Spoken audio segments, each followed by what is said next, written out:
स्वागत है मित्रों, फिर से हम लोग the adopt a competitive hub पे फिर से हम लोग इतिहास के महत्वपूर्ण प्रश्नों पे बात करेंगे। ठीक है, उससे पहले 1 2 3 4 5 6 7 हम 7 सीरीज बना चुके हैं। ये मेरा 8वां सीरीज होगा। अगर आप नहीं देखे हैं तो पहले द एडॉप्ट इतिहास डाले और उससे सारा सीरीज आप देख ले, प्ले स्टोर में जा और सारा 1 2 से लेके 7 तक ले। ये मेरी 8वां सीरीज होगा। ठीक है, ये मेरी 8वां सीरीज होगा। और मैं आपको बता दूं, ये हर सीरीज आपके एग्जाम के लिए हित की बात मैं कर रहा हूँ, जो आपको हर एग्जाम में ये प्रश्न देखने को मिलेगा। ठीक है, और बार बार पूछा जाता है, चाहे वो बैंक हो, एसएससी हो, रेलवे हो, बीएसएससी हो, बिहार पुलिस हो, है ना। आइए हम लोग बात करते हैं। प्रश्न नंबर एक एक करके देखेंगे। सबसे पहले क्वेश्चन नंबर 1 पे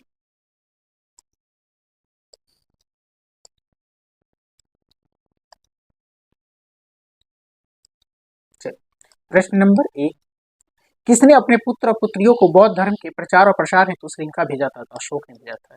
अगला प्रश्न देखेंगे, कौटिल्य द्वारा रचित अर्थशास्त्र कितने अभिकरणों में विभाजित किया गया है? 15 अभिकरणों में। कितने अभिकरणों में? 15 अभिकरणों में। अगला प्रश्न देखेंगे, प्रश्न नंबर 3, अशोक का अभिलेख भारत का अलावा किस अन्य स्थान पर भी पाया जाता है?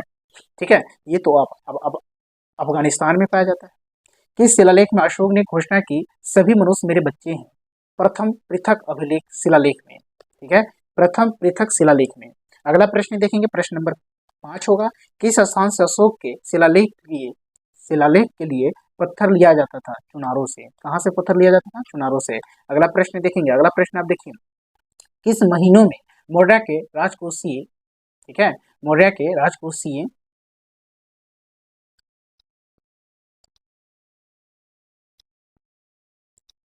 राजकोषीय वर्ष आरंभ होता है? आषाढ़, जुलाई महीने में। आषाढ़ का महीना था हिंदी में, हिंदू धर्म के हिसाब से, और कैलेंडर जो इंग्लिश कैलेंडर है वो जुलाई। अगला प्रश्न देखिए, प्रश्न नंबर 7। प्रश्न नंबर 7 ये कह रहा है, किस जैन ग्रंथों में चंद्रगुप्त मौर्य के जैन धर्म अपनाने का उल्लेख मिलता है? प्रशिष्ट पर्व में।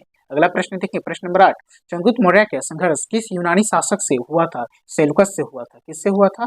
सेल्यूकस से हुआ था। अगली प्रश्न देखेंगे, एरियन ने चंद्रगुप्त मौर्य को क्या नाम दिया था? सेंड्रोकोटस। सबसे ज्यादा पूछे जाने वाले प्रश्न है ये, सेंड्रोकोटस। किस ग्रंथ में चंद्रगुप्त मौर्य के लिए कुलीन शब्द का प्रयोग हुआ था? मुद्रा राक्षस। किसके लिए हुआ था? मुद्रा राक्षस। अगला प्रश्न देखेंगे, प्रश्न नंबर 11, किस ग्रंथ में दक्षिण भारत के आक्रमण को पता चलता है? तमिल ग्रंथ अह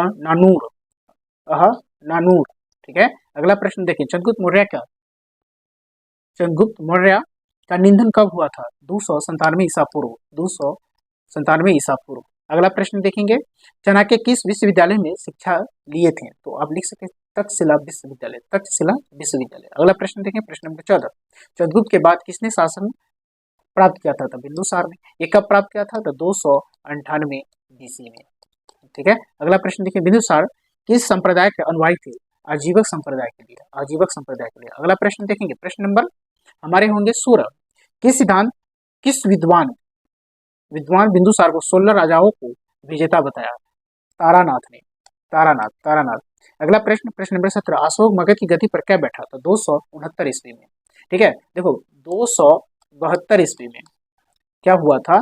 272 ईस्वी में 272 ईस्वी में, उससे पहले इससे अशोक से बड़ा भाई था सुसीम था, उसको मार के, और कहा जाता है, बहुत सारे इतिहासकारों का कहना है कि 101 बच्चा था बिंदुसार का, लेकिन उसमें भी मैं बताऊं 16 पटरानी था इसके पास।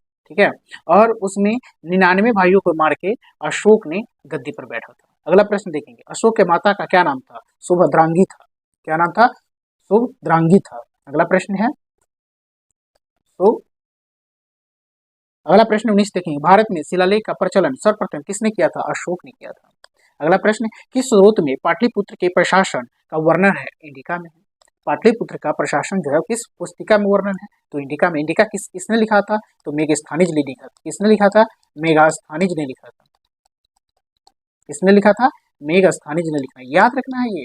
और ये आपको बता दें, सेल्यूकस के राजदूत था, और किसके दरबार में आया था? चंद्रगुप्त मौर्य के दरबार में आया था। ठीक है, अगला प्रश्न देखेंगे, अगला प्रश्न क्या कह रहा है? अगला प्रश्न भी बातचीत करें, 21 होगा मेरा, अंग्रेजों ने 1760 ईस्वी में वांडीवास के युद्ध में किसे पराजित किया था? फ्रांसीसियों को। किसको पराजित किया था? फ्रांसीसियों के। अगला प्रश्न, 22 जर्मनी की दीवार का निर्माण कब हुआ था? 1961 में। जर्मनी की दीवार का निर्माण कब हुआ था? 1961 में। किस वर्ष में सोवियत संघ रूस बना? 1991 में। किस वर्ष सोवियत संघ रूस बना था? 1991 में। अगला प्रश्न देखेंगे, प्रश्न नंबर 24। ईस्ट तिमोर पर किस देश ने शासन किया था? इंडोनेशिया ने। किसने किया था? इंडोनेशिया ने। चीन में लाल क्रांति कब हुई थी? तो 1949 ईस्वी में। चीन में लाल क्रांति, देखो कौन क्रांति?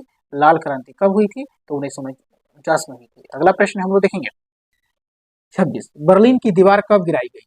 26 नवंबर 1985 में। ये विश्व इतिहास की बात चल रही है। ये कौन सा इतिहास की प्रश्न हो गया?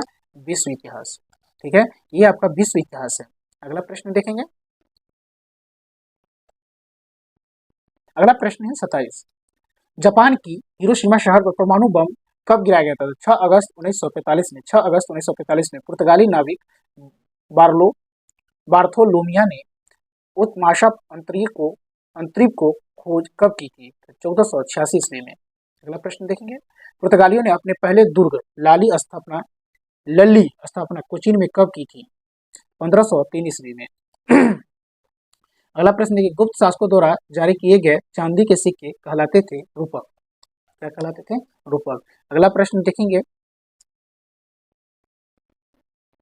गुप्त काल में औषधि शास्त्र का प्रमुख विद्वान कौन थे? औषधि शास्त्र का प्रमुख विद्वान कौन थे? बागभट्ट। बागभट्ट। इस शासक ने अपना नाम शिलादित्य रखा था हर्षवर्धन ने।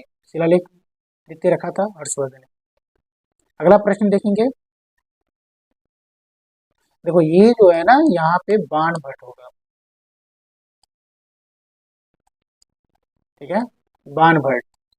अगला प्रश्न देखेंगे, समुद्रगुप्त के काल का इतिहास जानने का सबसे महत्वपूर्ण साधन क्या है? इलाहाबाद स्तंभ का उत्कीर्ण उल्लेख मिलता है। अगला प्रश्न क्वेश्चन नंबर 14 हो जाएगा, सॉरी 34 हो जाएगा। चंद्रगुप्त विक्रमादित्य के दरबार में नवरत्नों में सबसे अधिक प्रसिद्ध कौन था? कालिदास। कालिदास को क्या बोला जाता है? ठीक है, कालिदास को शेक्सपियर, भारत का शेक्सपियर बोला जाता है। ठीक है, कालिदास को। अगला प्रश्न देखेंगे, अगला प्रश्न आपको है क्वेश्चन नंबर 35। किस काल में स्त्रियों का संख्या पुरुष के बराबर थे? गुप्त काल में।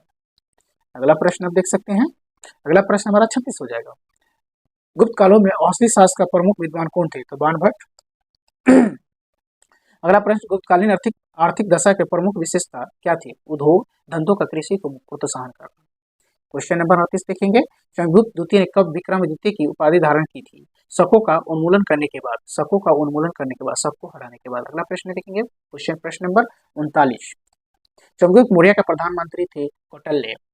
ठीक है, चाणक्य और नागार्जुन किसके दरबार की शोभा थी? चंद्रगुप्त मौर्य के दरबार की शोभा थी। अभी तक ले हम लोग 7 सीरीज हमारा 8 हुआ, 1 से 40 प्रश्न देखे हैं। ठीक है, आज के लिए इतना ही। फिर से हम लोग मिलते हैं सीरीज नंबर 19 में। ठीक है, ये मेरा लास्ट होगा। फिर से हम सीरीज अगर बनाते हैं तो देखा जाएगा, लेकिन हमारा ये सीरीज जो S9 होगा वो लास्ट होगा। आज के लिए इतना ही। थैंक यू मेरे दोस्त, फिर से मिलते हैं नेक्स्ट वीडियो में।